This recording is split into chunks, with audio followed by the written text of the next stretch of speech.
الحمد لله نحمده ونستعينه ونستغفره ونؤمن به ونتوكل عليه ونعوذ بالله من شرور أنفسنا ومن سيئات أعمالنا من يهده الله فلا مضل له ومن يضلل فلا هادي له وأشهد أن لا إله إلا الله وحده لا شريك له وأشهد أن محمدًا عبده ورسوله أرسله بالحق بشيرا ونذيرا وداعيا إلى الله بإذنه وسراجا منيرا أما بعد فإن خير الحديث كتاب الله وخير الهدي هدي محمد صلى الله عليه وسلم وشر الأمور محدثاتها وكل محدثة بدعة وكل بدعة ضلالة وكل ضلالة في النار فأعوذ بالله السميع العليم من الشيطان الرجيم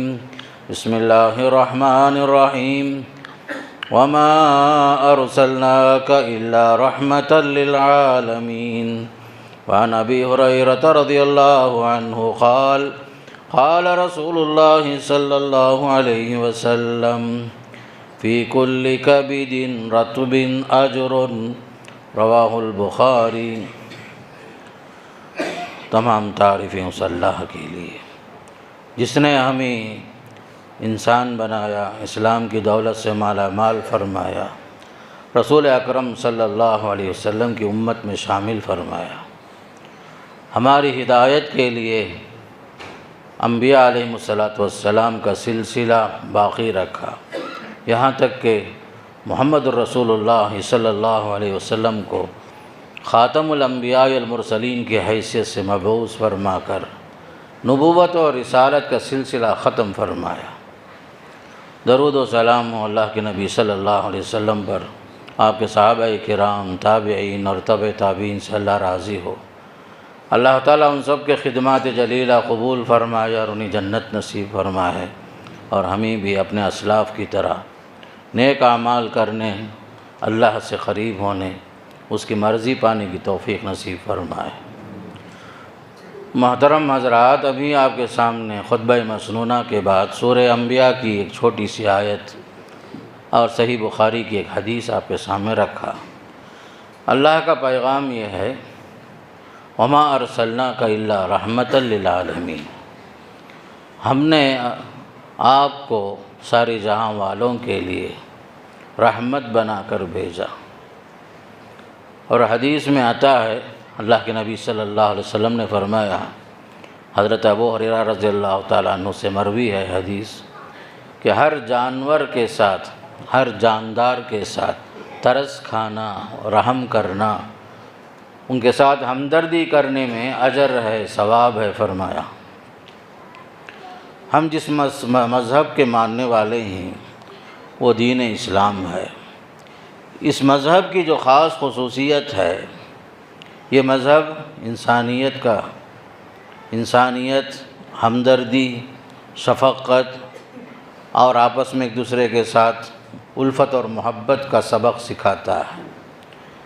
اور یہ دین جو ہے، خاص کر کے اس کے سارے تعلیمات کے اندر رحمت کا پہلو غالب ہے۔ خود آپ صلی اللہ علیہ وسلم کو سارے جہاں والوں کے لیے رحمت بنا کر ہی مبعوث فرمایا۔ آپ صلی اللہ علیہ وسلم کی بعثت کے ساتھ سب کے لیے، سارے جانداروں کے لیے، چرندوں، پرندوں، درندوں، سب کے ساتھ آپ صلی اللہ علیہ وسلم کی جو تعلیمات ہمیں نظر آتی ہیں، جگہ جگہ میں رحمت کا پہلو غالب نظر آتا ہے۔ پیارے نبی صلی اللہ علیہ وسلم ایک مرتبہ کسی مقام سے گزر رہے تھے، ایک اونٹ نے آپ کو دیکھ کر کے شکایت کے انداز میں اس کے آنکھوں سے آنسو نکل گئے۔ پیارے نبی صلی اللہ علیہ وسلم سمجھ گئے معاملہ کیا ہے۔ پھر آپ نے اس کے مالک کو بلایا، فرمایا کہ شکا الیہ تجیعہ وتدئبہ، فرمایا صلی اللہ علیہ وسلم نے، یہ اونٹ مجھ سے شکایت کر رہا ہے، بلا رہا ہے کہ تم اسے جو ہے بھوکا رکھتے ہو اور اسے ضرورت سے زیادہ کام لیتے ہو، تھکا دیتے ہو۔ فرمایا کہ تم اللہ سے ڈرو، جانوروں کے ساتھ حسن سلوک کرنے میں بھی تمہیں اجر ہے، ثواب ہے، تم ان کے ساتھ جو زیادتی نہ کرو فرمایا صلی اللہ علیہ وسلم۔ صرف اتنا ہی نہیں، پھر آپ صلی اللہ علیہ وسلم کی تعلیمات کے اندر خاص کر جانوروں سے متعلق کیسی کیسی تعلیمات آتی ہیں۔ فرمایا کہ لا تتخذوا ظہور البہائم منابر، ان جانوروں کی پیٹھ کو جو ہے کرسی نہ بناؤ، ضرورت نہیں ہے نیچے اتر جاؤ، سواری کرنے کے لیے استعمال کرو، محض بیٹھنے کے لیے کرسی کے طور پر جانوروں کی پیٹھ کو استعمال نہ کرو فرمایا صلی اللہ علیہ وسلم۔ یہاں تک فرمایا اتقوا اللہ فی البہائم المعجمہ، یہ بے زبان جانوروں کے بارے میں ذرا اللہ سے ڈرو، اللہ کا خوف رکھو اپنے دلوں میں۔ آپ صلی اللہ علیہ وسلم کا گزر ہوا، صحابہ کے ساتھ تھے، دیکھا کہ جو ہے بعض صحابہ نے پرندوں میں سے بعض پرندے کے گھونسلے سے چوزا اٹھا لیا تھا۔ وہ چڑیا آتی ہے اور صحابہ کے سر پر منڈلا رہی ہے، تو آپ صلی اللہ علیہ وسلم سمجھ گئے معاملہ۔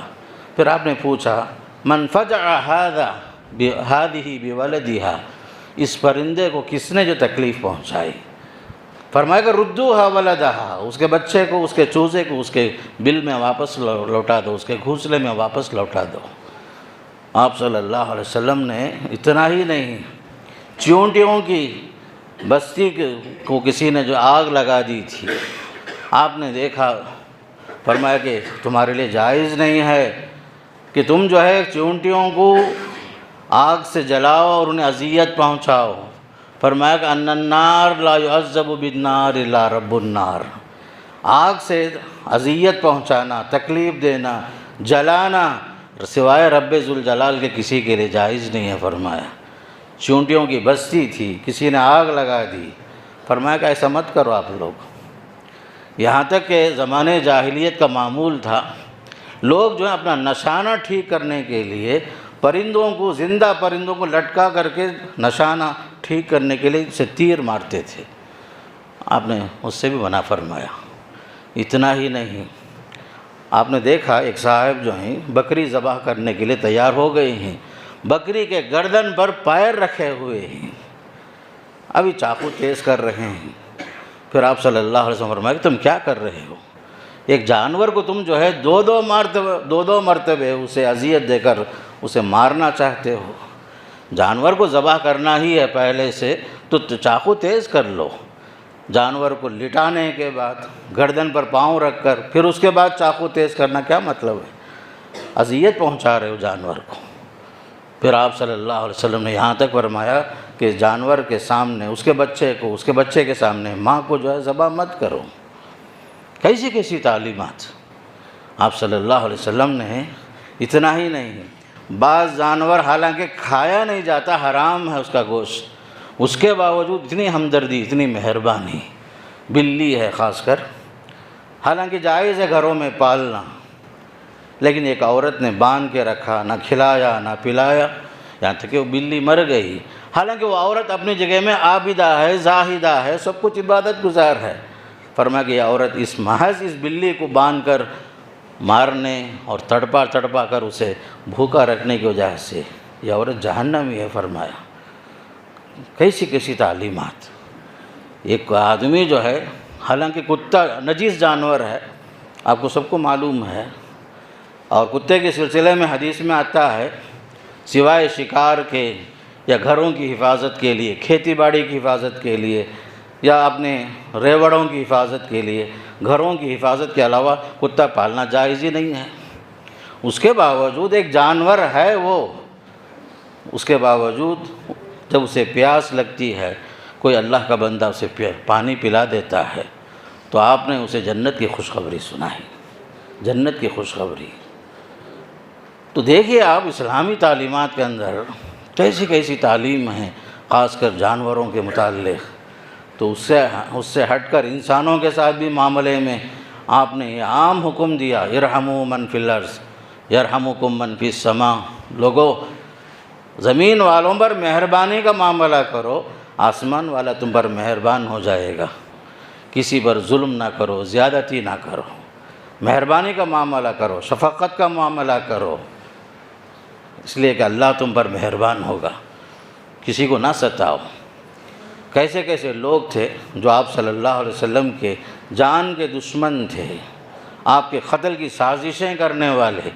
پردہ فاش ہو گیا، معلوم ہوا کہ بعض منافقین نے آپ کو قتل کرنے کی کوشش کی، اللہ نے بچا لیا۔ صحابہ فوراً کہنے لگے یا رسول اللہ، معلوم تو ہو گیا فلاں صاحب نے یہ سازش کی ہے، کیوں نہ اسے قتل کر دیا جائے؟ آپ نے فرمایا کہ نہیں، دنیا کہے گی یتحدث ان محمدً یقتل اصحابہ، کہ لوگ کہیں گے کہ محمد اپنے ساتھیوں کو قتل کر رہے ہیں، اگرچہ کہ منافق ہیں، مسلمانوں کے ساتھ رہتے ہیں، اٹھنا بیٹھنا ہے، نفاق فی العقیدہ ہے، پہلی صف میں رہتے ہیں، مسلمانوں کی طرح رہتے ہیں، اگر ہمیں ان قتل کر دیں گے تو بعد میں دنیا بولے گی دیکھو محمد صلی اللہ علیہ وسلم اپنے ساتھیوں کو قتل کر رہے ہیں۔ بلکہ جو ہے یہودی لبید بن عاصم یہودی جو ہے، جس نے آپ صلی اللہ علیہ وسلم پر جادو کیا، ساری باتیں معلوم ہو گئی وحی کے ذریعے سے۔ آخر میں سورہ فلق سورہ ناس بھی نازل ہوئی، یہ صورتیں جادو کو توڑنے کے لیے۔ آپ صلی اللہ علیہ وسلم کا پکا دشمن تھا یہ، اس کے باوجود آپ نے اسے قتل نہیں کیا، بلکہ ایسے لوگ بھی تھے جو آپ صلی اللہ علیہ وسلم کی راحت کے ٹائم میں، آرام کے وقت میں تلوار نکال لیتے ہیں اور آپ سے کہتے ہیں کہ کون بچائے گا آپ کو؟ آپ صلی اللہ علیہ وسلم فرمایا کہ اللہ بچائے گا مجھے۔ یہ کہنا تھا کہ روب طاری ہو گیا، اس پر کپ کپی طاری ہوئی، تلوار چھوٹ گئی اس کے ہاتھ سے۔ پھر آپ نے پوچھا تم بتاؤ کہ تمہیں کون بچائے گا، اب تو تلوار میرے ہاتھ میں ہے۔ اس پر وہ شخص حیران ہوا، پریشان ہوا، اس کے باوجود آپ نے انتقام نہیں لیا، چھوڑ دیا اسے۔ لیکن آپ صلی اللہ علیہ وسلم کا معمول تھا انتقام پر قدرت ہونے کے باوجود آپ معاف کرتے تھے۔ عفو درگزر کا جو معاملہ ہے، آپ صلی اللہ علیہ وسلم نے انتقام لینا پسند نہیں کیا۔ صحابہ نے کہا یا رسول اللہ، مکے کی زندگی تھی، وہ بڑی اذیتیں ہو رہی تھی، باجماعت نماز پڑھنا جرم، اذان دینا جرم، قرآن زور سے پڑھنا جرم تھا، بڑی اذیتیں، اسلام لانے والوں کے ساتھ بڑی اذیتیں تکلیفیں دی جا رہی تھی۔ مکے کے گرمی میں، گرم زمین میں، چٹانوں پر کچھ لوگ گھسیٹے جاتے تھے محض کلمے کی وجہ سے، لا الہ الا اللہ محمد رسول اللہ۔ تو کچھ لوگوں نے کہا یا رسول اللہ، آپ ان لوگوں پر بد دعا کیوں نہیں کرتے؟ آپ نے فرمایا کہ لم ابعث لعانا، اللہ نے مجھے لعنت بنانے والا، لعنت بھیجنے والا بنا کر نہیں بھیجا مجھے۔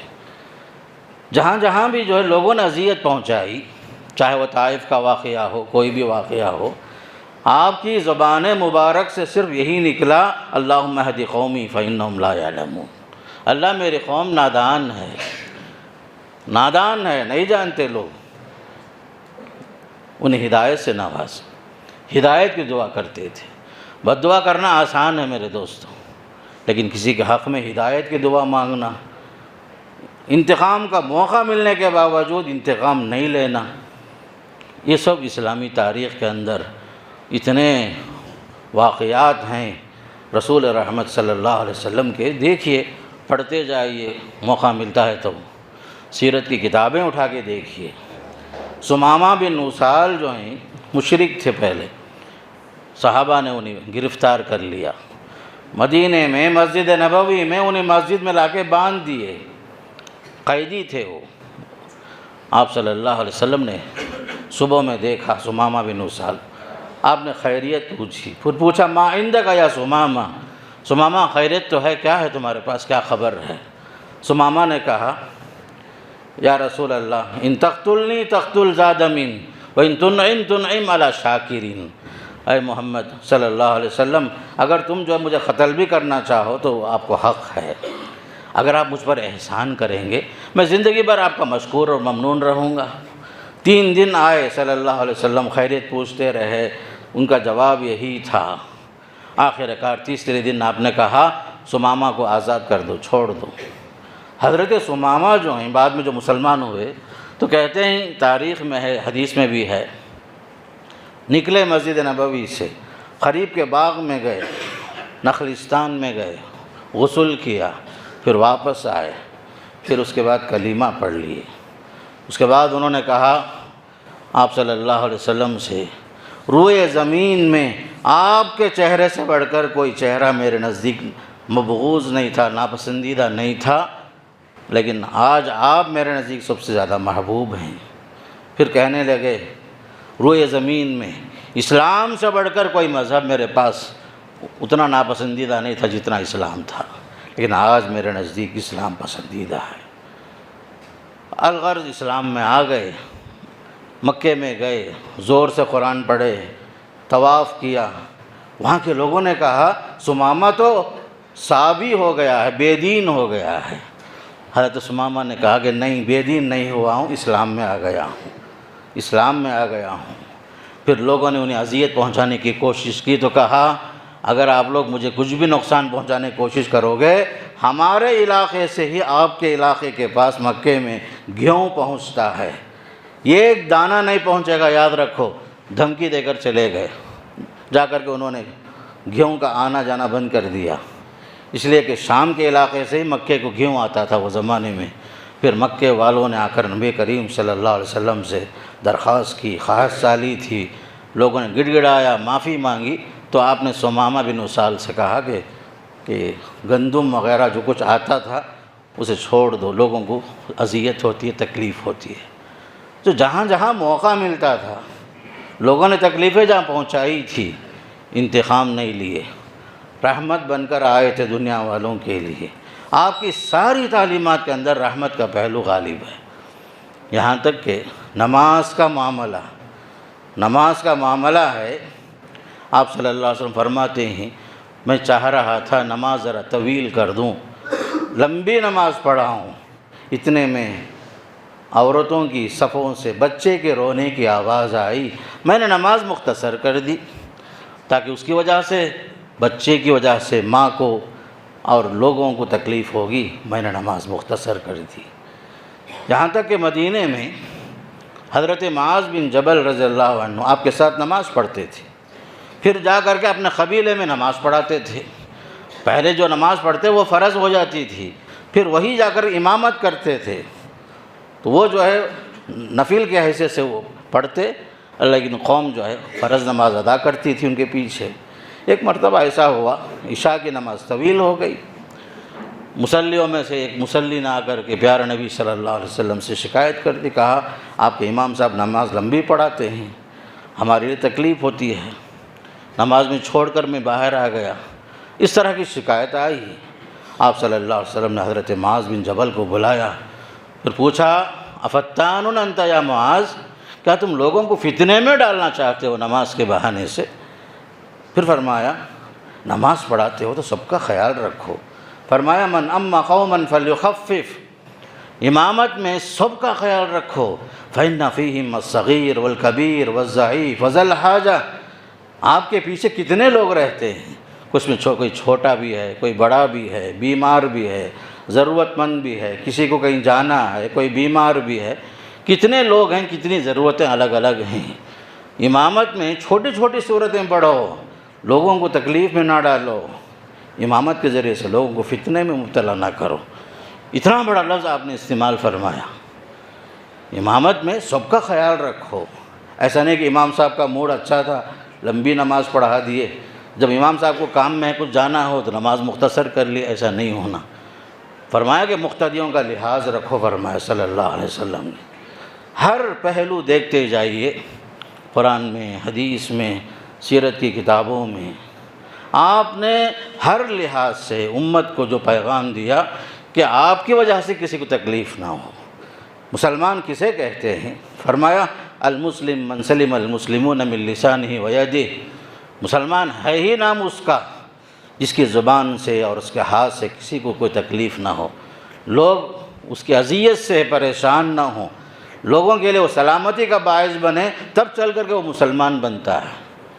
مسلمان ہونے کا دعویٰ بھی کرے اور اڑوس پڑوس کو تکلیف بھی پہنچائے، اور کہ ایسا مسلمان ہو نہیں سکتا۔ فرمایا آپ صلی اللہ علیہ وسلم نے خاص کر کے پڑوسیوں کے تعلق سے ارشاد فرمایا کہ قسم خدا کی جو اللہ پر ایمان رکھتا ہے، آخرت پر ایمان رکھتا ہے، پڑوسی کو تکلیف نہ دے، فلا یوزی جارہ، پڑوسی کو تکلیف نہ پہنچائے۔ پڑوسی کو تکلیف نہ پہنچائے، بلکہ آپ صلی اللہ علیہ وسلم خصوصی طور پر عورتوں کے ساتھ حسن سلوک کرنے کے لیے دنیا سے جاتے ہوئے آپ نے 2 نصیحتیں فرمائی۔ ایک اہم نصیحت نماز کے بارے میں فرمایا، الصلاۃ، لوگوں نماز کی پابندی کرنا، نماز میں غفلت نہیں کرنا، وما ملکت ایمانکم، اور دوسری بات آپ نے فرمائی اپنے ماتحتوں سے اچھا سلوک کرنا، اپنے ماتحتوں کے ساتھ اچھا سلوک کرنا۔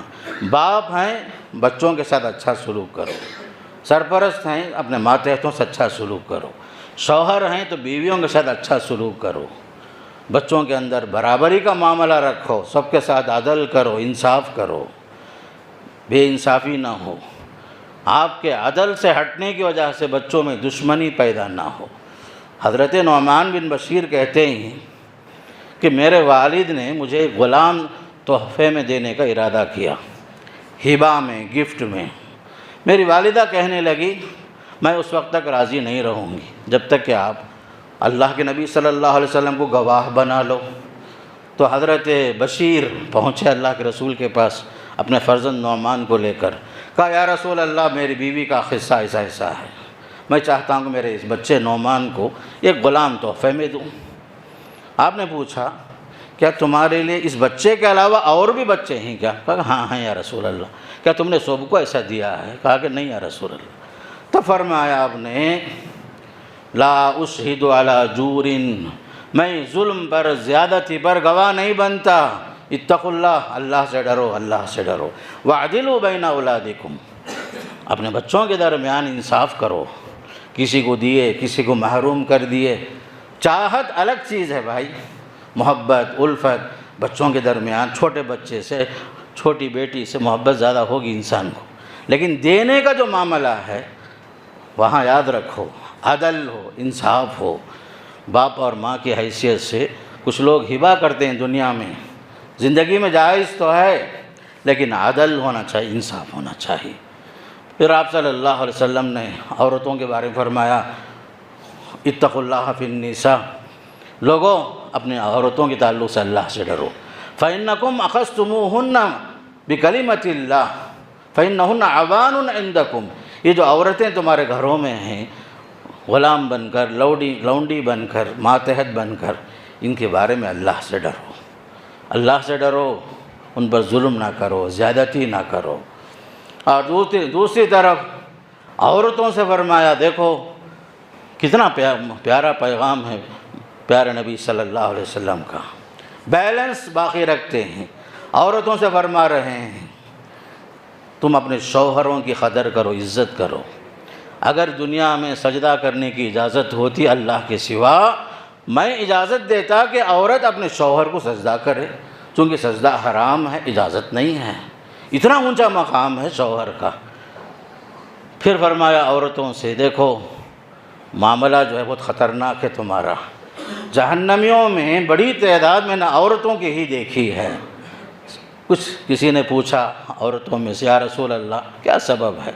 فرمایا تمہاری 2 بیماریاں ہیں، ایک تو تمہاری زبان میں اٹھے بیٹھے لعنت کے الفاظ استعمال ہوتے ہیں، لعنت کے الفاظ کثرت سے استعمال کرتے ہو، اور دوسری بڑی بیماری شوہروں کی ناقدری کرتی ہو، ناشکری کرتے ہو تم لوگ۔ یاد رکھو یہ ایسا کرنا جائز نہیں ہے۔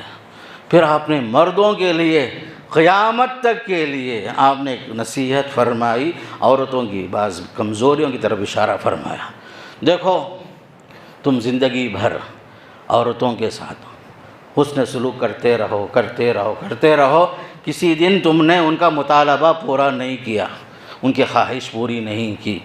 عورت فطرتاً مجبور ہے، اس کی زبان سے یہ جملہ آئے گا ما وجدت فیک خیرا قط، کبھی میں نے تیرے اندر بھلائی دیکھی ہی نہیں۔ حالانکہ 60 سال 70 سال آپ اچھا سلوک کرتے رہے، اس کی مطالبات پوری کرتے رہے، لیکن کبھی آپ نے اس کی خواہش پوری نہیں کی۔ مجبوراً فطرت سے مجبور ہو کر عورت کہے گی تمہارے اندر کوئی بھلائی دیکھی ہی نہیں میں آج تک۔ پیارے نبی صلی اللہ علیہ وسلم نے 1400 سال پہلے فرمایا یہ عورتوں کی کمزوریاں ہیں، مردوں کی بھی کمزوریاں ہیں، عورتوں کی بھی کمزوریاں ہیں۔ خاص کر کے بچوں سے فرمایا اپنے ماں باپ کی عزت کرو، قدر کرو۔ ایک زمانہ ایسا آئے گا قیامت سے پہلے لوگ جو ہیں ماں باپ کی نافرمانیاں کریں گے، دوست و احباب کی عزت کریں گے، فرمایا صلی اللہ علیہ وسلم نے۔ یہ چیز بہت بری ہے، قیامت کی علامت ہے۔ ماں باپ کی نافرمانی کرنا، ان کی عزت نہیں کرنا، ان کی توہین کرنا، دوست و احباب کی عزت کرنا۔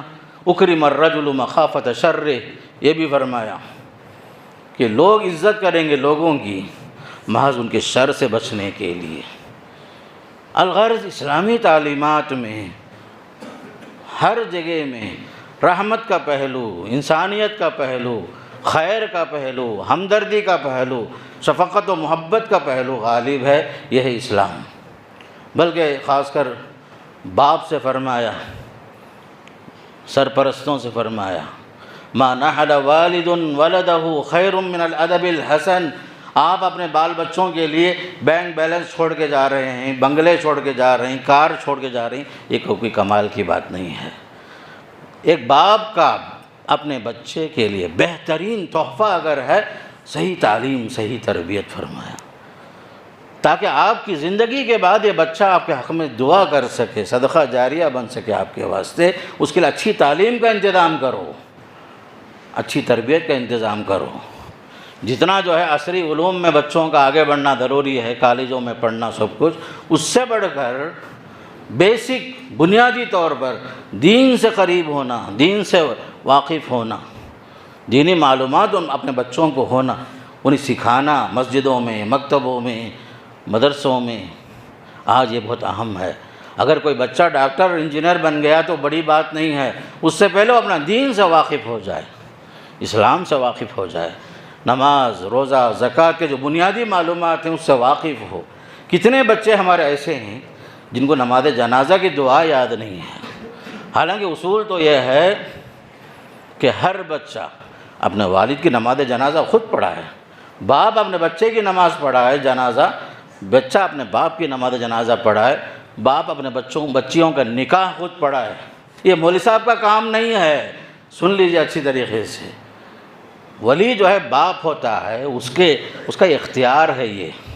اس لیے بچوں کو بیسک معلومات، بیسک نالج جو ضروری ہے دینی اعتبار سے، اپنے بچوں کو آراستہ کرو، پڑھاؤ کہ ہمارا بچہ ہماری نماز جنازہ پڑھا سکے، ہمارے بعد ہمارے حق میں دعا کر سکے، یہ ہونا چاہیے۔